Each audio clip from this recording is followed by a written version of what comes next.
আমন্ত্রণ জানাচ্ছি এটিএন নিউজের নিয়মিত সাপ্তাহিক আয়োজন পপুলার লাইফ ইন্স্যুরেন্স কোম্পানি লিমিটেড বিস্টক অনুষ্ঠানে। আপনাদের সাথে আছি আমি গোলাম কাদের রবু। মূলত অর্থনীতি এবং ব্যবসা বাণিজ্যের নানা বিষয় নিয়ে আমরা এই অনুষ্ঠানে আলোচনা করে থাকি। দর্শক, আপনারা হয়তো অনেকেই জানেন যে বাংলাদেশ অর্থনৈতিক অঞ্চল কর্তৃপক্ষ, সংক্ষিপ্তভাবে যেটা বেজা নামেই পরিচিত, সেই বেজা বাংলাদেশে ১০০টি অর্থনৈতিক অঞ্চল গড়ে তোলার পরিকল্পনা নিয়েছে এবং সেই পরিকল্পনার অংশ হিসেবে বেশ কয়েকটি অর্থনৈতিক অঞ্চল এরই মধ্যে কার্যক্রম শুরু করেছে, অনেকগুলো কার্যক্রম শুরুকরণের অপেক্ষায় এবং বেশিরভাগই অনুমোদন হয়েছে অর্থনৈতিক অঞ্চলের। তো এই অর্থনৈতিক অঞ্চলগুলোতে এখন কতটি প্রতিষ্ঠান কার্যক্রম পরিচালনা করছে, কতগুলো কর্মসংস্থান হচ্ছে এবং সেই সঙ্গে বিদেশি বিনিয়োগ কতখানি হচ্ছে, এসব নিয়েই আমরা আসলে এই অনুষ্ঠানে আলোচনা করব। আজ আমরা অতিথি হিসেবে পেয়েছি বেজার নির্বাহী চেয়ারম্যান জনাব শেখ ইউসুফ হারুন। জনাব ইউসুফ হারুন, আপনাকে স্বাগত জানাচ্ছি আমাদের এই আলোচনায়। অনেক ধন্যবাদ। জি, আমি শুরুতে যে কথাটি বলছিলাম যে এই যে আপনারা ১০০টি ইকোনমিক জোন গড়ে তোলার পরিকল্পনা নিয়েছেন, তার মধ্যে আমরা জানি যে 11টি এরই মধ্যে কার্যক্রম পরিচালনা করছে, অলরেডি তারা উৎপাদনে এসেছে। তো আর 29টি মনে হয় যে চলমান আছে, তারা খুব শীঘ্রই হয়তো উৎপাদনে আসবে।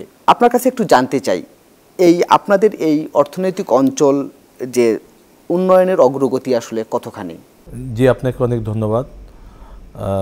আসলে 2009 সালে যখন আওয়ামী লীগ সরকার ক্ষমতা আসে, তারপরে তাদের যে নির্বাচনী ইশতেহার ছিল, নির্বাচনী ইশতেহারের মধ্যেই উল্লেখ ছিল যে পরিকল্পিতভাবে শিল্প উন্নয়ন করা হবে। তারই ফলশ্রুতিতে 2010 সালে মাননীয় প্রধানমন্ত্রী শেখ হাসিনা তিনি পার্লামেন্টে একটি আইন পাশ করেন, সেটি বাংলাদেশ অর্থনৈতিক অঞ্চল কর্তৃপক্ষ আইন 2010, এবং সেই আইনের পরিপ্রেক্ষিতে বাংলাদেশের অর্থনৈতিক অঞ্চলগুলি গড়ে তোলার যে প্রয়াস, সেটি মাননীয় প্রধানমন্ত্রী গ্রহণ করেন। তারপর পরে বেজা ধীরে ধীরে তার যে অর্থনৈতিক অঞ্চল যে প্রক্রিয়া, সে প্রক্রিয়া অংশগ্রহণ করে। এই যাবৎকালে আমরা 97টি অর্থনৈতিক অঞ্চলের আমাদের গভর্নিং বোর্ডের অনুমোদন পেয়েছি। আর আমাদের 2041 সালের মধ্যে আমরা 100টি অর্থনৈতিক অঞ্চল গড়ে তুলব এবং আমাদের টার্গেট হলো যে আমরা 1 কোটি লোকের কর্মসংস্থান হতে হবে এবং $40 বিলিয়ন এখানে উৎপাদন হবে। এটি আমাদের টার্গেট। সেই টার্গেটকে মাথায় রেখে আমরা এখন কাজ করছি। বর্তমানে 29টি সরকারি বেসরকারি মিলিয়ে অর্থনৈতিক অঞ্চল গড়ার কাজ চলছে। ইতিমধ্যে আমাদের 11টি অর্থনৈতিক অঞ্চলে উৎপাদনে গিয়েছে এবং যে আমাদের অর্থনৈতিক অঞ্চল খুলি, সেগুলিতে অবিরতভাবে এখানে কাজ চলছে। আমরা আশা করতে পারি যে এবছরের শেষে প্রায় 1 লক্ষ লোকের কর্মসংস্থান হবে। ইতিমধ্যে 60,000 লোক সেখানে কর্মসংস্থান হয়েছে। আরেকটু বিষয় একটু জানতে চাই, এই যে আপনি যেটি বললেন যে 11টি অর্থনৈতিক অঞ্চলে উৎপাদন শুরু হয়েছে, যে এই অঞ্চলগুলোতে মানে কি ধরনের প্রতিষ্ঠান এখানে কার্যক্রম পরিচালনা করছে, কোন কোন সেক্টরের বিনিয়োগটা হয়েছে এখানে? বিভিন্ন ধরনের, আমরা যেটা ক্ষুদ্র, মাঝারি এবং ভারী শিল্প, 3 ধরনের শিল্পই আমাদের ইন্ডাস্ট্রিতে রয়েছে। তার মধ্যে মূলত আমরা যেটি বলতে পারি যে বস্ত্র খাতের বিভিন্ন প্রকার প্রতিষ্ঠান, সেটি তাদের উৎপাদনের কাজ শুরু করেছে। আমরা আরও যেমন পেইন্ট, এশিয়ান পেইন্ট তাদের কাজ শুরু করেছে। কসমেটিক্স, সেটিও সেখানে তার কাজ শুরু করেছে। লাইট ইঞ্জিনিয়ারিং তো আছেই। তারপর পরে আমরা সিনথেটিক ফাইবার, সেটিও তৈরি কাজ শুরু হয়েছে। মূলত আমাদের যে অর্থনৈতিক অঞ্চলগুলিতে বিভিন্ন প্রকার ইন্ডাস্ট্রি এখানে গড়ে তোলার যে কাজটি, সেই কাজটি এখন চলছে। আমরা চেষ্টা করছি যে বাকি যে প্রায় 53টি কারখানা যারা আমাদের কাছে জমি নিয়ে তৈরি করা শুরু করেছেন, সেই কাজটি অচিরেই শেষ হবে। শেষ হলে আমরা আগামী 5 বছরের মধ্যে আমরা প্রায় 4-5 লক্ষ লোকের কর্মসংস্থান। আরেকটি বিষয় জানতে চাই, সেটি হচ্ছে যে আপনাদের যে অর্থনৈতিক অঞ্চল, এটি তো আমরা জানি যে 4 ধরনের আছে, সরকারি, বেসরকারি এবং সরকারি বেসরকারি মিলে যেটাকে আমরা পিপিপি বলি? প্র্যাকটিক্যালি এটি আসলে 6 ধরনের। 6 ধরনের প্রথম হলো যেটি আমরা বলি বেসরকারি জোন। বেসরকারি জোন বেজা এই ক্ষেত্রে শুধুমাত্র রেগুলেটর হিসাবে কাজ করে। বেসরকারি কোনো এন্টিটি কিংবা কোনো ডেভেলপার তারাই জায়গা জোগাড় করেন, তারাই ওখানে মানে মাটি ভর থেকে শুরু করে অন্যান্য প্লট তৈরি এই সমস্ত কাজগুলি তারা করেন। আমরা শুধু রেগুলেটরি যে সাপোর্টটা সেই সাপোর্টটি দিই এবং যে ইউটিলিটি কানেকশানগুলি তাদের দৌড়গোড়া নিয়ে এসে দিই এবং কানেক্টিভিটি তৈরি করে দিই। বাকি কাজকর্ম বিনিয়োগকারী সংগ্রহ করা এবং তাদেরকে অন্য সমস্ত কাজগুলি তারাই করে। শুধুমাত্র অর্থনৈতিক অঞ্চলের যে নিয়মকানুনগুলি সেখানে অনুসরণ করতে হয়। তার মানে আপনাদের ভূমিকা অনেকটা সমন্বয়কের ভূমিকা বলা যেতে পারে। এখানে আমরা শুধু সমন্বয় করি। আবার আরেক ধরনের ইকোনমিক জোন আমাদের রয়েছে যেটি সরকারি ইকোনমিক জোন। এই সরকারি ইকোনমিক জোনে আমরাই জায়গা জোগাড় করি, আমরাই জায়গা ডেভেলপ করি, আমরাই ইউটিলিটি কানেকশান থেকে শুরু করে কানেক্টিভিটি তৈরি করি এবং ইউনিট ইনভেস্টর যা আমরা তাদেরকে জমি বরাদ্দ করি, যেটাকে আমরা G2G না, এটা G2G না, এটাকে আমরা বলতে পারি সরকারি জোন। আর G2G হলো কান্ট্রি স্পেসিফিক, যেটা বিদেশি। আমরা অন্য কোনো একটা দেশের বিনিয়োগকারীদের জন্য আমরা সেখানে জোন তৈরি করি এবং এই যে G2G আমরা এ যাবৎকাল 4টি প্রাথমিকভাবে আমাদের 4টি G2G জোন রয়েছে এবং ভুটানের সাথে আপনারা জানেন যে কুড়িগ্রামে আরেকটি জোন আমরা প্রস্তাবাধীন রয়েছে, সেটি আমরা কাজকর্ম শুরু করেছি। তার মধ্যে উল্লেখযোগ্য সবচেয়ে ভালো যে জোন সেটি হলো আমাদের 2500, বাংলাদেশ স্পেশাল ইকোনমিক জোন। এতে জাপানের অন্যতম বিখ্যাত সুমিটোমো কোম্পানি এটি ডেভেলপার, তাই ডেভেলপ করেছেন 1000 একর জমির উপরে এরকম একটি জোন প্রতিষ্ঠা হবে। প্রথম ফেজের 500 করে কাজ প্রায় শেষ এবং 5 জন বিনিয়োগকারী অলরেডি সেখানে বিনিয়োগ করেছেন। তারা তাদের শেড তৈরি থেকে শুরু করে অন্যান্য কার্যক্রম অলরেডি শেষ করেছেন। আমাদের আরেকটি যে সেটা বিনশ্বর আছে ভারতীয় এই ইকোনমিক জোন, সেটি ডেভেলপার হলো আদানি গ্রুপ এবং সে আদানি গ্রুপ আমরা প্রায় 1000 একর জায়গা তাদেরকে দিয়েছি এবং তা সেখানে ইকোনমিক জোন প্রতিষ্ঠার যে কাজ তা করছে। আরেকটি আমাদের আনোয়ারায় চট্টগ্রামে, যেটি একেবারে আমাদের টানেল যেটি উদ্বোধন হলো সেটির একেবারেই কাছে। এখানে চাইনিজ বিনিয়োগকারীদের জন্য আমরা একটি জোন দিয়েছি, সেটি হলো চাইনিজ ইকোনমিক জোন এবং সেখানে প্রায় 885 একর জায়গা রয়েছে। তাদের সাথে নেগোসিয়েশন সম্পন্ন হয়েছে। এখন এটা সরকারের সর্বোচ্চ পর্যায়ে CCA-তে অনুমোদন করলে এই জোনটির কার্যক্রম শুরু হবে। আমরা ভারতীয়দের জন্য আরেকটি মোংলায় একটি জোন G2G পদ্ধতিতে এটি হচ্ছে। এখানে হিভিটা নামে ভারতীয় একটি কোম্পানি এখানে ডেভেলপার হিসাবে কাজ করছেন। আমি আগেই বলেছি যে আমাদের মহামহিম ভুটানের রাজা এই কিছুদিন আগে বাংলাদেশ সফর করেছেন। সেই সফরেরকে কার্যকারী করার জন্য আমরা কুড়িগ্রামে প্রায় 211 একর জমির উপরে আমরা একটি ভুটানি বিনিয়োগকারীদের জন্য একটি অঞ্চল ওখানে প্রতিষ্ঠা করব, সেটিও G2G ভিত্তিতে হবে। এগুলো ছাড়াও অনেকগুলি প্রস্তাব রয়েছে। সৌদি আরবের সাথে ওখানে আল বাওয়ানি গ্রুপ একটি জোন প্রতিষ্ঠা করবেন, সেরকম তাদের সাথে আমাদের হয়েছে।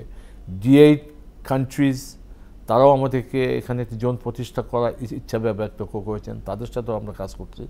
আসলে প্রকৃতপক্ষে G2G ক্ষেত্রে আমরা প্রচুর পরিমাণে অগ্রগতি রয়েছে। আমরা আশা করি যে আমরা অদূর ভবিষ্যতে আরও কয়েকটি দেশের সাথে G2G ইকোনমিক জোন প্রতিষ্ঠার জন্য আমরা সফল হব। জি, এই যে ইকোনমিক জোনগুলো যে গড়ে তোলা হচ্ছে, এগুলোর তো মূল উদ্দেশ্য হচ্ছে শিল্পায়ন, উৎপাদন, কর্মসংস্থান এবং সেই সঙ্গে ফরেন ডিরেক্ট ইনভেস্টমেন্টকে আকৃষ্ট করা। তো আপনার কাছে একটু জানতে চাই, আমরা ফরেন ডিরেক্ট ইনভেস্টমেন্ট আসলে কতটা পাচ্ছি এখানে? আমরা আসলে আমাদের যে বিনিয়োগকারী যা এখানে বিনিয়োগ করছেন তার মধ্যে ম্যাক্সিমাম বিনিয়োগকারী তাদের জেভি রয়েছে, তার ফরেন পার্টনার রয়েছে, তার ফরেন পার্টনারের সাথে একত্রে মিলে এখানে বিনিয়োগ করে, তারপরে যৌথ বিনিয়োগ। আর কিছু রয়েছে সরাসরি এসে এখানে বিনিয়োগ করেন। যেগুলো সরাসরি এসে বিনিয়োগ করে সেটিকে আমরা এফডিআই হিসাবে আমরা এতে তালিকাভুক্ত করি। যদিও আমাদের এফডিআই পরিমাণ কম, আপনি জেভিটা মানে এটার সাথে যুক্ত করেন তাহলে আমি মনে করি যে আমাদের এখানে বিনিয়োগের পরিমাণ একেবারেই কম নয়।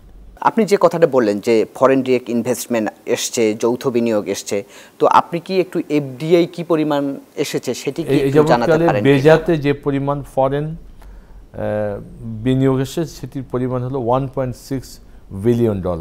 আপনি যেটি বলতে চাইলেন যে 11টি তো অলরেডি উৎপাদনে গিয়েছে, 29টি তার উৎপাদনে যাওয়ার প্রক্রিয়ায় আছে, তো বাকিগুলোর কি অবস্থা?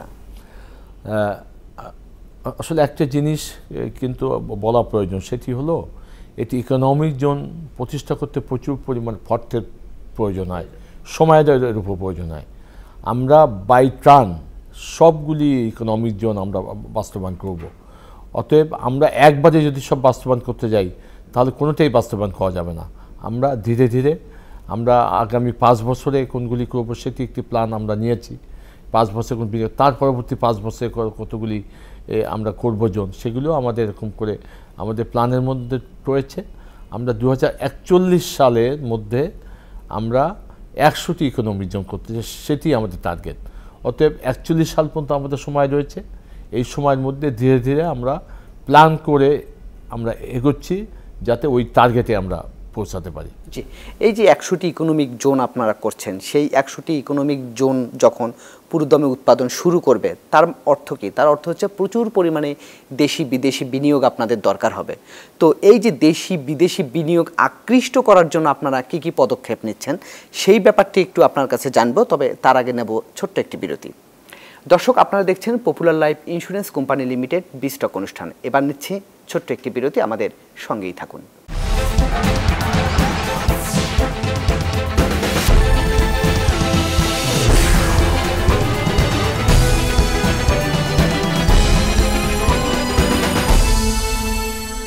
দর্শক, বিরতির পর আমরা আবারও ফিরে এলাম পপুলার লাইফ ইন্স্যুরেন্স কোম্পানি লিমিটেড বিস্টক অনুষ্ঠানে। আজ আমরা আলোচনা করছি দেশের অর্থনৈতিক অঞ্চলগুলোর অগ্রগতি, কার্যক্রম এবং সেই সঙ্গে সার্বিক চিত্র এবং কি অবস্থায় আছে সেসব নিয়ে। আমাদের সঙ্গে অতিথি হিসেবে আছেন বেজার নির্বাহী চেয়ারম্যান শেখ ইউসুফ হারুন। যে বিষয়টি আপনার কাছ থেকে আমি বিরতির আগে জানতে চেয়েছিলাম সেটি হচ্ছে এই যে 100টি ইকোনমিক জোন হচ্ছে, তো এই 100টি ইকোনমিক জোনে তো আসলে দেশি বিদেশি অনেক বিনিয়োগের প্রয়োজন হবে। তো এই বিনিয়োগ আকৃষ্ট করার ক্ষেত্রে আপনারা কি কি পদক্ষেপ নিয়েছেন, কিংবা একজন বিনিয়োগকারী কেন আসলে এখানে বিনিয়োগ করতে আগ্রহী হবেন? আমাদের প্রথম যে কারণ, সে কারণটি হলো যে আপনি জানেন যে বাংলাদেশের জমি একেবারে সীমিত। আমরা যদি বিক্ষিপ্তভাবে এখানে সেখানে শিল্প প্রতিষ্ঠান গড়ে তুলি তাহলে কৃষির জন্য জমি আর অবশিষ্ট থাকবে না। এই জন্য মাননীয় প্রধানমন্ত্রী বলেছেন যে আমি পরিকল্পিতভাবে আমরা শিল্পনগরী গড়ে তুলব। অতএব শিল্পগুলি একটি জায়গায় আমরা স্থানান্তর করে সেখানে গভর্নমেন্ট যত প্রকার সুবিধা প্রদান করা দরকার সেখানে গভর্নমেন্ট সুবিধা প্রদান করবেন। এটি আর বাংলাদেশে জায়গা জমি নিয়ে যে ধরনের মামলা মোকদ্দমা হয়, নিষ্কণ্টক জায়গা পাওয়া খুব মুশকিল। আমরা বেজার পক্ষ থেকে যে জায়গাগুলি ইনভেস্টরদের অনুকূলে বরাদ্দ করি সেটি একে পুরোপুরি নিষ্কণ্টক। এটি নিয়ে কোনো মামলা মোকদ্দমা নেই। এটি বেজা, এটির মালিক বেজার পক্ষ থেকে আমরা বিনিয়োগকারীদেরকে জায়গাগুলি প্রদান করি। অর্থাৎ জায়গা নিশ্চিত। 2 নম্বর হলো যে আগেই বলেছি আমি যে সরকারের বর্তমান নীতি হলো যে ইউটিলিটি সুবিধাগুলি একত্রে এক জায়গায় দেওয়া। তাই সরকারের পক্ষে বিদ্যুৎ, গ্যাস, পানি, টেলিফোন ইত্যাদিগুলি এক জায়গায় বিনিয়োগকারীদের দেওয়া সম্ভব। এটি সবচেয়ে বড় সুবিধা। এমনকি যোগাযোগ ব্যবস্থা, মাল্টিমোডাল কানেক্টিভিটি, রেলওয়ে যোগাযোগ, পানি পথের যোগাযোগ, আকাশপথের যোগাযোগ সবই যদি এক জায়গায় দেওয়া যায় তাহলে বিনিয়োগকারীদেরও ওই জায়গায় যাওয়া আসা প্রচুর পরিমাণে সুবিধা হয়।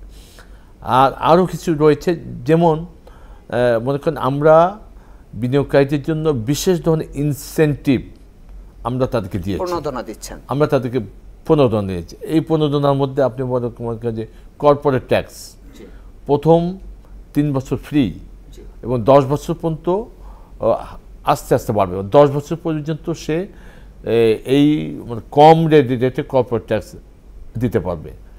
যদি রপ্তানি 100% রপ্তানির কোনো প্রতিষ্ঠান হয়, তাদের ক্ষেত্রে র মেটেরিয়ালস আমদানির পরে কোনো ট্যাক্স নাই।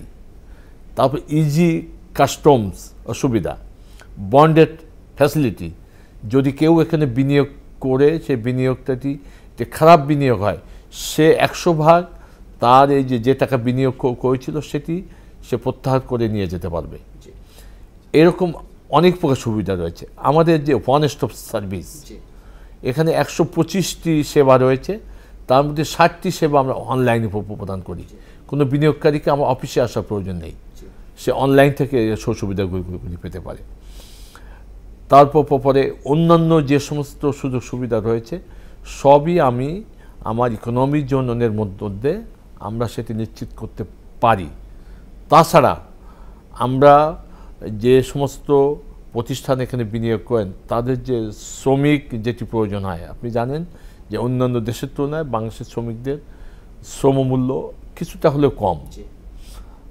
অতএব সব কিছু মিলিয়ে আমরা এমন একটি পরিবেশ ইকোনমিক জোনের মধ্যে তৈরি করি যে ইকোনমিক জোনে আমাদের বিনিয়োগকারীরা বিনিয়োগ করতে আকৃষ্ট হয়। যে আরেকটি বিষয় আপনি বলছিলেন যে ওয়ান স্টপ সার্ভিসের কথা যেটি বলছিলেন, আসলে বাংলাদেশের বাস্তবতা যেটি হচ্ছে যে ব্যবসা করাটা খুব কঠিন হয়ে যায়। ডুইং বিজনেস ইন্ডেক্সে আমরা যদি দেখি তাহলে বাংলাদেশ পিছিয়ে আছে। তারপর এখানে ব্যবসা করার ক্ষেত্রে হয়রানি হয়। তো সেক্ষেত্রে আপনারা ওয়ান স্টপ সার্ভিস দিচ্ছেন, এখানে আসলে কি কি ধরনের সুযোগ সুবিধাগুলো পাওয়া যাচ্ছে এবং যারা ইনভেস্টর আছেন তারা কিভাবে স্যাটিসফাইড হচ্ছেন? এটি ওয়ান স্টপ সার্ভিস আমাদের দেশে একটা আইন প্রণীত হয়েছে এবং সে আইনটি বর্তমানে কার্যকারী রয়েছে। আসলে প্রকৃতভাবে ওয়ান স্টপ সার্ভিস বলতে আমরা যেটি বুঝি যে একই ছাদের নিচে সকল প্রকার সেবা প্রদান করা হবে, কিন্তু বেজার পক্ষ থেকে সকল সেবা একত্রে দেওয়া আসা সম্ভব হচ্ছে না। কারণ আমরা শুধু আমাদের সেবাগুলি, আমরা প্রায় 60টি মতো সেবা আমরা আমাদের সেবাগুলি তাৎক্ষণিকভাবে প্রদান করছি। কাউকে যদি বিদ্যুতের প্রয়োজন হয়, পানির প্রয়োজন, অন্য যে সমস্ত ইউটিলিটি সার্ভিস কানেক্টিভিটি প্রয়োজন হয়, সেক্ষেত্রে কিন্তু অন্য একটি বিভাগের কাছে তাদেরকে যেতে হয়। অতএব তারাও চেষ্টা করছে যে সেবা প্রদানের যে ধাপগুলি কমিয়ে আনার জন্য, যত কমিয়ে আনতে পারবে ততই তাড়াতাড়ি তাদেরকে সেবা প্রদান করতে পারবে। এবং আমরা দেখেছি যে অন্যান্য দেশে অন্যান্য জায়গায় যেভাবে ওয়ান স্টপ কাজ করে, যে একইভাবে আমরাও সেই পর্যায়ে যাওয়ার চেষ্টা করছি। আগে একটি সার্টিফিকেট কিংবা একটি চেম্বার থেকে একটি সার্টিফিকেট কিংবা সিটি কর্পোরেশন থেকে সার্টিফিকেট পেতে যে পরিমাণ সময় লাগতো, এখন কিন্তু সময়ের পরিমাণ অনেক কম লাগে। এনবিআর থেকে যে সার্টিফিকেট প্রয়োজন হয়, বন্ড লাইসেন্সের প্রয়োজন হয়, তারাও কিন্তু সময়টি কমিয়ে টেনেছে। তবে আমি যেটি মনে করি যে আমরা ওয়ান স্টপ সার্ভিসটি যদি কার্যকরভাবে প্রয়োগ করতে পারি, একই ছাদের নিচে সকল সেবা প্রদান করতে পারি, তাহলে ইজ অফ ডুইং বিজনেসে আমাদের যে পজিশনটি রয়েছে সেটি অনেক আপলিফট হবে। স্যার, আরেকটি বিষয় আপনি বলছিলেন যে বঙ্গবন্ধু শেখ মুজিব শিল্পনগরীর কথা আপনি বলছিলেন। তো আমরা তো জানি এটি অনেক বিস্তৃত এলাকা নিয়ে এটি গড়ে তোলা হচ্ছে। তো সেটার ব্যাপারে একটু স্যার জানতে চাই, এটার কাজের অগ্রগতি কতদূর কী হলো এবং সেই সঙ্গে এখানে উৎপাদন শুরু হয়েছে কিনা, বিনিয়োগের কি অবস্থা? বঙ্গবন্ধু শিল্পনগরীতে আমাদের মাস্টার প্ল্যান অনুযায়ী আমরা 31,500 একর জমির উপরে এটি প্রতিষ্ঠিত হবে এবং এটি চট্টগ্রামের 2টি জেলা, ফেনীর সোনাগাজী 2টি উপজেলা এবং ফেনীর সোনাগাজী উপজেলা নিয়ে একটি বিস্তৃত একটি বিশাল এলাকা। আমরা বলতে পারি যে এটি শিল্প পার্ক, এটির মধ্যে অনেকগুলি জোন। আমরা এই যাবৎকালে যে জায়গা পেয়েছি প্রায় 16,000 একর জায়গা পেয়েছি, বাকি জায়গা পাওয়ার জন্য প্রক্রিয়া দিন রয়েছে। এর মধ্যে আমরা যে অনেক বিনিয়োগকারীকে আমরা এখানে জায়গা বরাদ্দ দিয়েছি। 5 জন বিনিয়োগকারী ইতিমধ্যে তাদের ফ্যাক্টরি তৈরি করা শেষ করে তা উৎপাদনে গিয়েছে এবং এই উৎপাদনে যাওয়ার ফলে এখানে প্রায় 25,000-30,000 লোক কিন্তু এখন অলরেডি কর্মসংস্থান হয়েছে, অলরেডি তাদের কর্মসংস্থান হয়েছে। তা এই যে মহাযজ্ঞ, এতে অংশগ্রহণ করেছে মনে করেন ওয়ার্ল্ড ব্যাংক, বিশ্ব ব্যাংক, তা আমাদেরকে প্রায় 5,000 কোটি টাকা ঋণ দিয়েছে। আমরা ওই টাকা দিয়ে আমরা ওদের অবকাঠামো যেটা তৈরি করা দরকার, আমরা অবকাঠামোতে তৈরি করছি। এখানে ইনভেস্টরদের জন্য লাউঞ্জ তৈরি হবে, ডরমেটরি তৈরি হচ্ছে, ল্যাবরেটরি তৈরি হচ্ছে, তারপরে সকল কিছু কিন্তু ওখানে রয়েছে। ওখানে বড় একটি সরোবর রয়েছে প্রায় 212 একর আয়তনের। এর সরোবরটির নাম শেখ হাসিনা সরণি, শেখ হাসিনা সরোবর। এই যে শেখ হাসিনা সরোবরে দেখবেন যে প্রচুর পরিমাণ সবসময় পানি থাকবে। স্যার, আমরা আলোচনার আসলে একেবারে শেষ পর্যায়ে চলে এসেছি, তো স্যার আপনার সার্বিকভাবে আপনার আর কিছু বলার আছে কিনা? যারা আমাদের কাছ থেকে জায়গা জমি নিয়েছেন শিল্প করার জন্য, অনেকে শিল্পের কাজ শুরু করেছেন, অনেকে কিন্তু কাজ শুরু করেননি। তো আমরা তাদের উদ্দেশ্যে বলতে চাই যে আপনারা অচিরেই কাজ শুরু করেন, আসলে জায়গা নিয়ে এটি ফেলে রাখার জন্য নয়। আপনি যদি উন্নয়ন কিংবা শিল্প প্রতিষ্ঠান যদি না করতে পারেন তাহলে জায়গা ছেড়ে দিন। আমরা অন্যান্য প্রচুর পরিমাণে শিল্প উদ্যোক্তা রয়েছে, শিল্পপতি রয়েছে, তা আমাদের কাছে প্রতিনিয়ত জায়গা চান। অতএব আপনারা যদি কাজ না করতে পারেন ছেড়ে দিন। আর যদি আপনারা না ছাড়েন তাহলে আমরা নিয়ম অনুযায়ী আপনাদের বিরুদ্ধে যে ব্যবস্থা নেওয়া দরকার আইনসঙ্গতভাবে আমরা সে ব্যবস্থা নেব। তবে আমরা এটি করতে চাই না। আমরা চাই যে প্রতিটা বিনিয়োগকারী তারা দায়িত্বশীল এবং দায়িত্বশীল আচরণ করে আমাদেরকে সহযোগিতা করে, দেশকে সহযোগিতা করে ওখানে একটি শিল্প নগরী স্থাপনের জন্য তারা এটি ব্যবস্থা নেবেন। এটি হলো বিনিয়োগকারীদের কাছে আমাদের সবচেয়ে বড় মেসেজ।